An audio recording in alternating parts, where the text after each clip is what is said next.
শরীর খারাপ হলে মা গায়ে হাত বুলিয়ে দেয়, কর্মক্লান্ত খড়খড়ে হাত, কিন্তু আদরটা মোলায়েম।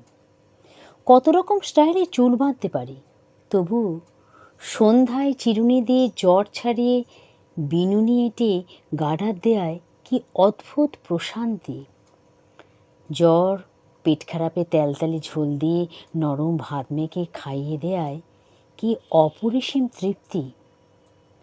আড়ম্বরহীন রান্নায় গুছিয়ে পাত সাজিয়ে দেওয়ার কি আশ্চর্য ক্ষমতা যে রাখে, সে হলো মা।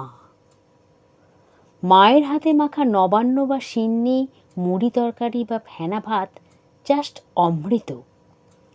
শরীর খারাপে মাথা হেঁট করে মাথা ধুইয়ে দেওয়ার মতন এমন আরাম আর অন্য কোথাও পাবো না। ধীরে বুড়ো হয়ে গেছি, তবু মায়ের কোলে মাথা দিয়ে তেল হলুদের মাখানো মাছ, সার্ফ সাবানের মেশানো ককটেলের গল্পটা পৃথিবীর যাবতীয় পারফিউমকে হার মানায়। মা ভোরবেলা উঠবে, কলকল করে কথা বলবে, বকবে, চিৎকার করবে, খলবল করে কাজ করবে, রেগে যাবে, এঘর ওঘর নেতা বালতি হাতে চষে বেড়াবে, খরম খরম আওয়াজ করে রান্না করবে, ফোন রাখ বলে চেঁচাবে, আমাকে বিনা পয়সা চাকর পেয়ে গেছিস বলে বাড়ি মাথায় করবে। এটাই তো মা, এটাই অভ্যাস। মা অসুস্থ হলে সব কিছু কেমন শূন্য লাগে, খাঁ খাঁ করে।